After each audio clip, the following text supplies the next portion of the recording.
प्रिय विद्यार्थियों, 9th class की मैथ का ये दूसरे चैप्टर की चौथी एक्सरसाइज है और गुणनखंड प्रमेय शेषफल प्रमेय पर आधारित है एक्सरसाइज। इसमें पहला सवाल ये इस प्रकार से है कि ये चार पॉलिनोमियल दिए हुए हैं और ये कहा है कि x+1 इनमें से चारों में से किसका गुणनखंड होगा।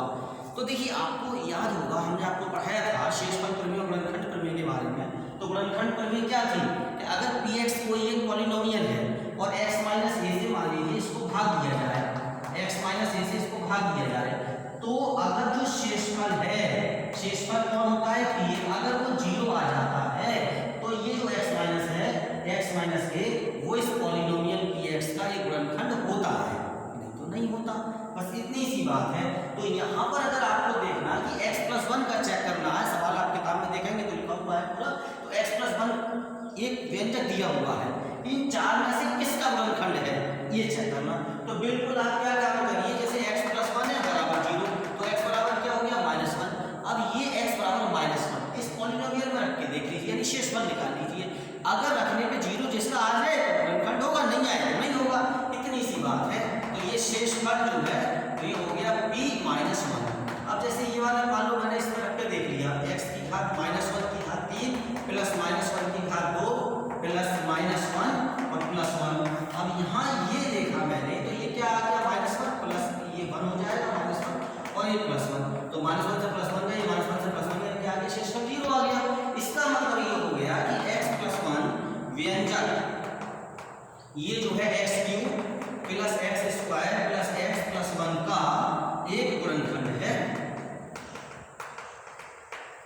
यदि हम इसमें और किसी में रख के देख लें, ये x बराबर जो -1 है, अगर हम दूसरे तीसरे या चौथे में रख के देखेंगे तो शेषफल 0 नहीं आएगा, तो ये आगे इस गुणनखंड नहीं होगा क्योंकि चारों में से एक का होना था। देख लीजिए, अगर x बराबर -1 आप इसमें रख के देखना चाहेंगे सेकंड वाले में, तो देखो सेकंड वाले का शेषफल हम आपको दिखाएं, क्या लिखा है x4। अब x4 की जगह -1 रखोगे, -1 का 4 प्लस क्या x³, तो ये हो गया -1 का क्यूब प्लस x² तो -1 का स्क्वायर प्लस x तो -1 हो गया और +1, तो -1 का पावर 4 है, 1 हो गया -1, ये हो गया +1 -1 +1, तो -1 से +1 कैंसिल, -1 से +1 कैंसिल, क्या आ गया 1 नॉट इक्वल टू 0। ये जो है 0 के बराबर नहीं है, तो इसका मतलब इसका तो गुणनखंड नहीं होता।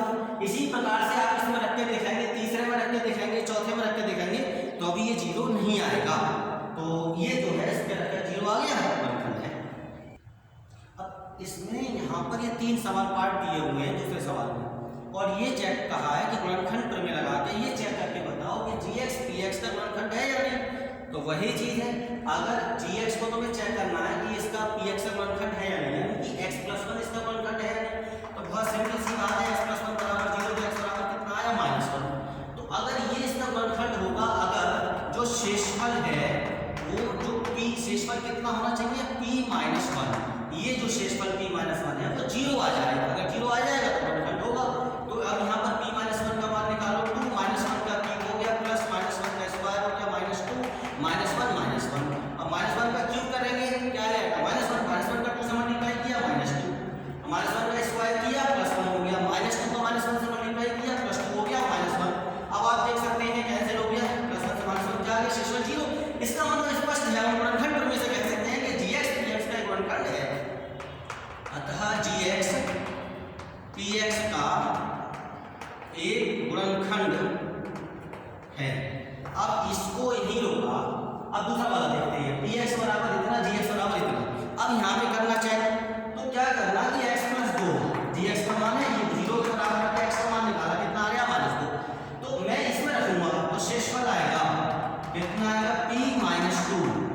अब -2 का क्यूब किया प्लस 3 -2 का स्क्वायर किया प्लस 3 -2 +1, -2 का क्यूब हो गया -8, -2 का स्क्वायर 4 3 है 12 हो गया, -6 हो गया +1। अब देखेंगे यहाँ पर 8 और 6 हो गया माइनस का 14 प्लस 13 और ये माइनस का 1 आया, इज नॉट इक्वल टू 0। इसका मतलब क्या हुआ कि gx px का गुणनखंड नहीं है, लिखेंगे अतः gx px का गुणनखंड नहीं है। अब तीसरी चीज आती है, यहाँ पर चेक कर लेते हैं इसको, तो x -3 है, इसको 0 के बराबर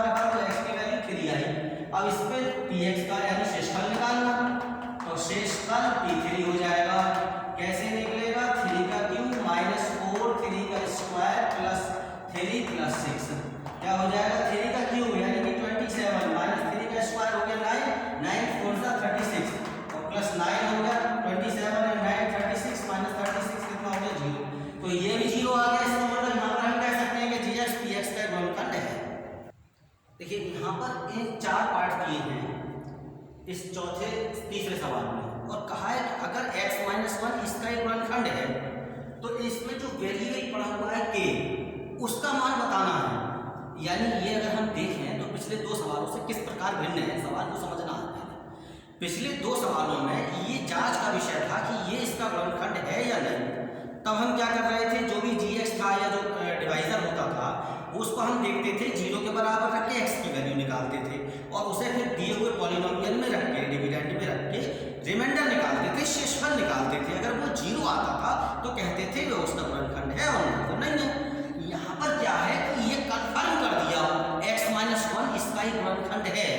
अब गुणनखंड प्रमेय का उल्टा करके लेके चल लो कि अगर x माइनस 1 इसका ही गुणनखंड है तो इसका मतलब क्या हुआ कि x माइनस 1 बराबर 0 यानी कि x बराबर 1 अर्थात p1 जो होगा यानी शेषफल जो होगा वो कैसा होगा 0 होगा।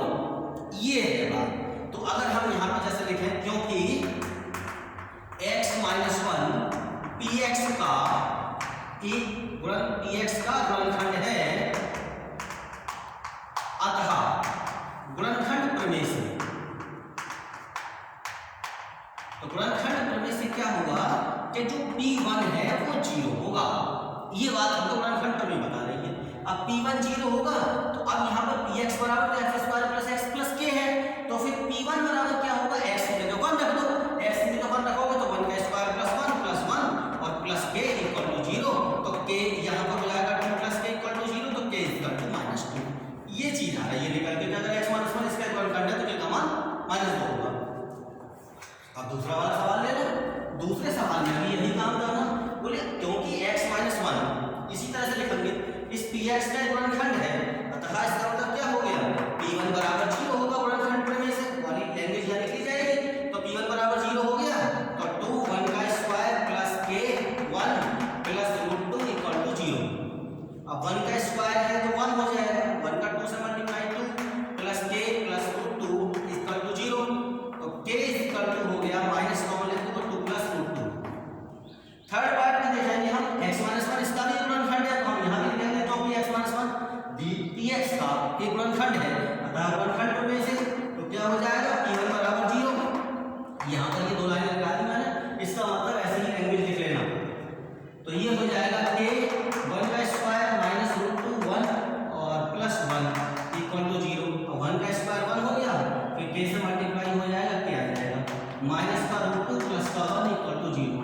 तो k बराबर हो जाएगा √2 माइनस 1 इस प्रकार से। और जो लास्ट है यहाँ भी हम ऐसे लिखेंगे क्योंकि x माइनस 1 दिए हुए व्यंजक का गुणनखंड है अतः x माइनस 1 बराबर 0 तो इसलिए p1 बराबर 0 गुणनखंड से तो p1 यानी कि हो जाएगा k 1 का स्क्वायर माइनस 3 1 प्लस का k बराबर 0। तो ये हो जाएगा देखो k minus 3 plus k equal to 0 तो 2k minus 3 is equal to 0 तो 2k इज इक्वल टू 3 और k इज इक्वल टू 3/2। तो इस प्रकार से ये चारों सवालों में अलग अलग k की वैल्यूज आपके सामने है। चौथे सवाल में ये 4 इसके पार्ट हैं तो कहा है इनके गुणनखंड करिए। अब यहाँ पर जो गुणनखंड करने हैं ये मेथड चेंज हो गया। अभी तक आप गुणनखंड करने की सहायता से यूज कर रहे थे लेकिन ये चीज़ यहाँ बदल गई। यहाँ पर अगर आप देखें तो ये ax square plus bx plus c वाली फॉर्म में 3 पदों वाले व्यंजक हैं, इनको त्रिपद वाले व्यंजक भी कहते हैं। इसमें जो मध्य पद होता है इसको तोड़कर गुणनखंड किए जाते हैं यानी मिडिल टर्म स्प्लिटिंग फॉर्म है इसको शॉर्ट में कहूँ तो ये मध्य पद को तोड़कर गुणनखंड करने हैं। क्या होता है इसको सवाल को करने में आप बेसिक चीज समझ लीजिए, एक्स स्क्वायर का गुणांक जो भी होगा उसे और जो अचर पद होगा, देखो इन सवालों में 3 पद होते हैं। एक तो जो भी वेरिएबल होता है उसकी घात 2 हो रही होती है तो 2 घात वाला पद होता है, एक घात 1 वाला पद होता है। जैसे x में है ये वाला, ये सब सवाल x में है, एक x की घात 2 वाला पद होगा, एक x वाला पद होगा और एक ऐसा पद होगा जिसमें कोई चर नहीं होगा यानी कि x नहीं होगा। मोटे तौर पे ऐसे हम समझ लें। तो यहाँ पर एक्स स्क्वायर का जो गुणांक होता है उसे और जो अचर पद होता है, अचर पद किसे कहते हैं, जिसमें कोई वेरिएबल नहीं होता, तो यहाँ दिखाई दे रहा है अचर पद है 1। अब चिन्ह सहित लेना है, तो यहाँ पर अचर पद क्या है +1 और x स्क्वायर का गुणांक क्या है +12। अब दोनों को चिन्ह सहित लेकर इनकी गुणा कर लो, +12 और +1 की गुणा किया तो प्लस का 12 आया। आप फिर से ध्यान से सुन लो, किस किस के लेते हैं, एक्स स्क्वायर के गुणांक को और अचर पद को, दोनों को लेकर चिन्ह सहित उनकी गुणा करते हैं। अब हमने देखा कि जो गुणनफल आया वो है 12 और गुणनफल का चिन्ह क्या है, गुणनफल का चिन्ह है प्लस। इसका मतलब हमको दो संख्याएं, तो बीच वाली संख्या को जो कि तोड़ना होता है, या तोड़ना किसको है 7 को तोड़ना है। इसका मतलब दो संख्याएं ऐसी लेनी है जिनका गुणनफल 12 आए, और अगर ये इस गुणनफल का यहाँ पर जो चिन्ह है वो प्लस का है तो बीच वाली संख्या के बराबर योग होना चाहिए उन दोनों संख्याओं का, और अगर यहाँ पर ये वाला चिन्ह माइनस का आता तो बीच वाली संख्या के बराबर अंतर लिया जाता है। ये महत्वपूर्ण बात ध्यान रखिएगा कि जो बीच योग या अंतर लिया जाता है वो बीच वाली संख्या के बराबर लिया जाता है, एक्स के गुणांक के बराबर योग या अंतर लेना है, इसको तोड़ना होता है। अब दूसरी बात है योग लेना या अंतर लेना, ये किस पर डिपेंड करता है, वो इस चिन्ह पर डिपेंड करता है। अगर ये प्लस आ रहा है तो बीच वाली संख्या के बराबर आप योग लीजिए, अगर ये चिन्ह माइनस आ रहा है तो बीच वाली संख्या के बराबर अंतर लीजिए। नियम ये याद रखिए कि एक्स स्क्वायर की गुणांक और अचर पद को चिन्ह सहित गुणा करना है, गुणनफल इसके बराबर होना चाहिए और योग या अंतर बीच वाली संख्या के बराबर, और योग या अंतर का जो चिन्ह है उस पर डिपेंड करता है गुणनफल के चिन्ह पर। तो यहाँ पर ये जो पोजीशन आई वो ये निकल के आई कि दो संख्या ऐसी है जिनका गुणनफल 12 आए और उनका योग 7 आए। तो आप जानते हैं, आपके दिमाग में आ चुका है 4 गुणा 12। अब देखिए वैसे अगर हमें इस क्लियर नहीं होता तो 6 दूनी 12, हम ये भी सोच सकते थे अच्छा 6 दूनी 12 6 + 2 लिख दें, नहीं लिख सकते, हमें 4 दूनी 12 क्यों लिखने, क्योंकि हमें योग 7 चाहिए, ये बात समझने की। तो यहाँ पर हो गया 12x स्क्वायर माइनस, इसको छोड़ दिया 4 + 3 में x + 1। अब 12x स्क्वायर माइनस x से अंदर गुणा होगी, अब x से अंदर गुणा करेंगे तो 4x बना, लेकिन ब्रैकेट के बाहर माइनस है, तो जब ब्रैकेट खोलेंगे तो अंदर के चिन्ह बदल जाएंगे। तो यहाँ पर ये जो प्लस का 4x है वो लिखा जाएगा माइनस का 4x। ध्यान से देखिएगा, प्लस अब x की गुणा 3 से करेंगे तो प्लस का 3x बना, लेकिन बाहर माइनस तो साइन चेंज हो जाएगा, ब्रैकेट खोल देंगे माइनस का 3x हो गया प्लस का 1। अब देखिए यहाँ क्या हुआ, 12x स्क्वायर और 4x इन दोनों में कॉमन ले लीजिए, तो क्या कॉमन हुआ इन दोनों में, तो हमें दिखाई दे रहा है ऐसा 4x कॉमन हो गया, तो 3x - 1 हो गया, माइनस इन दोनों में कॉमन लिया कुछ नहीं है, 1 लिखा तो 3x - 1 बाहर माइनस, इसलिए साइन चेंज हो गए। अब ये ब्रैकेट कॉमन ले लीजिए, 3x - 1 और ये हो गया 4x - 1। इस प्रकार से ये सवाल पूरा हुआ। अब दूसरा सवाल वही मेथड, एक्स स्क्वायर का गुणांक क्या है 2, अचर पद कितना है 3, दोनों प्लस के हैं, दोनों का गुणनफल कितना आया प्लस का 6 आया, यानी कि दो संख्याएं ऐसी लीजिए जिनका गुणनफल 6 आया और योगफल ये प्लस आया है ना, तो योगफल कितना हो 7 हो। दो ऐसी संख्याएं लीजिए जिनका गुणनफल 6 हो और उनका योगफल 7 हो, तो 6 एकम 6 और 6 और 1 7, तो इस प्रकार से लिखा जाएगा।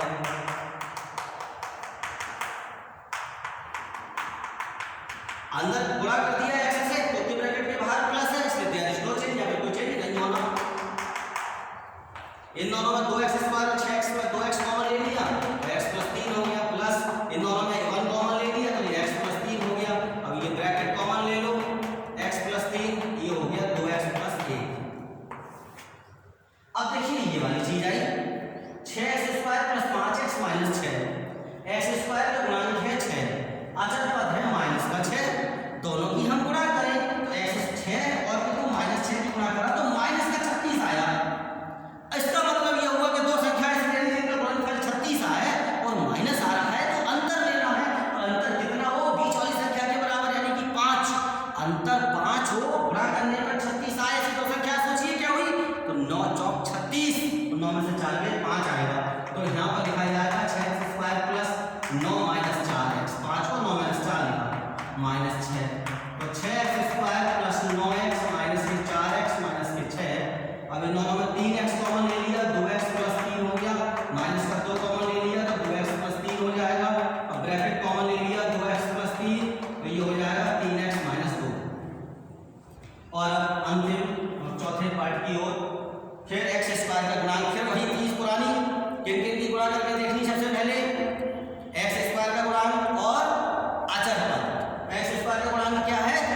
अब इसके गुणनखंड करने हैं।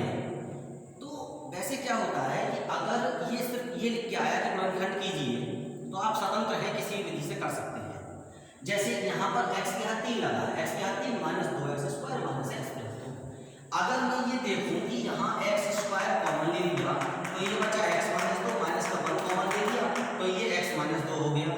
अब यहाँ पर ब्रैकेट में x माइनस 2 कॉमन ले लिया तो ये x² माइनस 1 हो गया। अब यहाँ पर इसको हम देख सकते हैं कि x माइनस 2 है, अब ये दो वर्गों के बीच में माइनस है तो एक बार इनको जोड़ लो और एक बार घटा दो। तो इस प्रकार से ये गुणनखंड हो सकते हैं। लेकिन देखिए अगर ये लिखकर आया कि शेषफल प्रमेय की सहायता से गुणनखंड कीजिए या गुणनखंड प्रमेय की सहायता से गुणनखंड कीजिए तो फिर ये निश्चित है कि फिर आपको उसी विधि से करना पड़ेगा। अब क्योंकि ज़्यादातर जिसमें घात 3 लगे होते हैं या 4 होते हैं वो शेषफल प्रमेय की सहायता से हम गुणनखंड करते हैं उनके।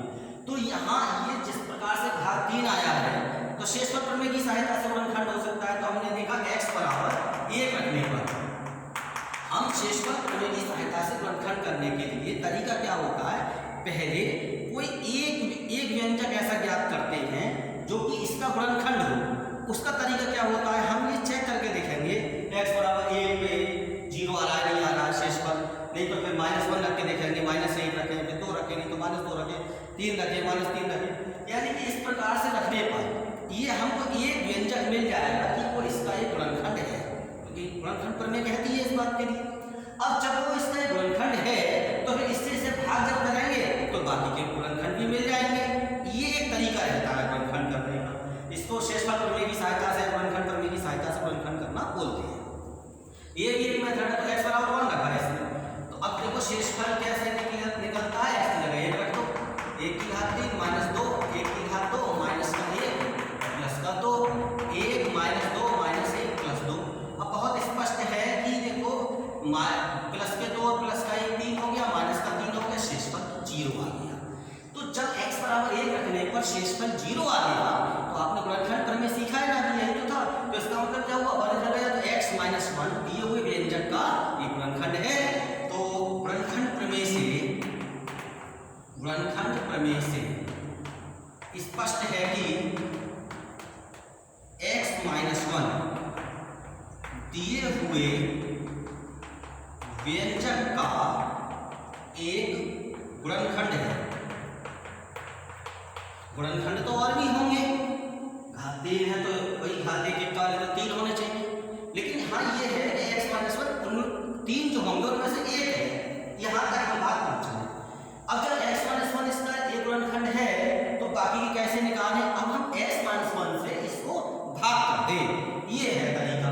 जैसे मान लो अगर हमें पता है कि भाई 30 है, 30 का एक गुणनखंड है तो मैं क्या करूँ, मुझे बाकी गुणनखंड निकालने, 6 से 30 को भाग कर दूंगा तो क्या आएगा 5, तो भाई 5 भी उसका 30 का गुणनखंड हो गया।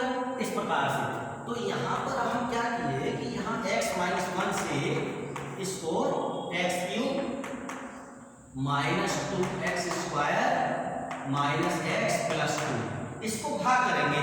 अब भाग करने का तरीका आपको जानते हैं, वैसे 8वीं क्लास में सीख कर आए हैं, नीचे किया गया। x को कितने से गुणा करेंगे, x³ हो जाएगा, तो कितने से गुणा करेंगे, x² से। x² का x से गुणा किया तो x³ हो गया, x² का माइनस 1 से गुणा किया माइनस x² हो गया, साइन चेंज माइनस प्लस, इससे ये कैंसिल हो गया, माइनस 2x² और ये क्या है प्लस का x², तो क्या हो जाएगा minus x² minus x plus 2 ये लिख लिया। अब x को कितने से गुणा करेंगे कि माइनस x² आ जाए, तो हमने माइनस x से गुणा किया तो ये हो जाएगा माइनस x² प्लस x। अब देखो फिर यहाँ पर साइन चेंज तो ये खत्म हो जाएगा, माइनस x तो माइनस x माइनस 2x होगा प्लस 2। अब x को कितने से गुणा करें, माइनस 2x हो जाएगा, तो माइनस 2 से गुणा करना सीधी सी बात है, माइनस 2 से गुणा किया minus 2x plus 2, sign change करेंगे तो ये शेषफल 0 हो गया। अभी सवाल पूरा नहीं हुआ है, ये बड़ा सवाल होता है। अब देखिए एक बात समझिए कि यहाँ पर ये भाज्य है, मान लो ये है भाज्य, ये भाज्य है, ये है भाजक और ये भागफल और ये शेषफल। तो आप एक सूत्र जानते हो ना, भाज्य बराबर भाजक गुणा भागफल प्लस शेषफल। तो यहाँ पर ये जो भाज्य है ये x³ minus 2x² minus x plus 2 ये बराबर होगा किसके, इन दोनों के गुणा के बराबर होगा।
अब इसमें अगर आप कॉमन लेके देखेंगे कि तो एक्स स्क्वायर कॉमन ले लेंगे तो एक्स माइनस 3 बनेगा, लेकिन यहाँ पर हिसाब नहीं बनेगा।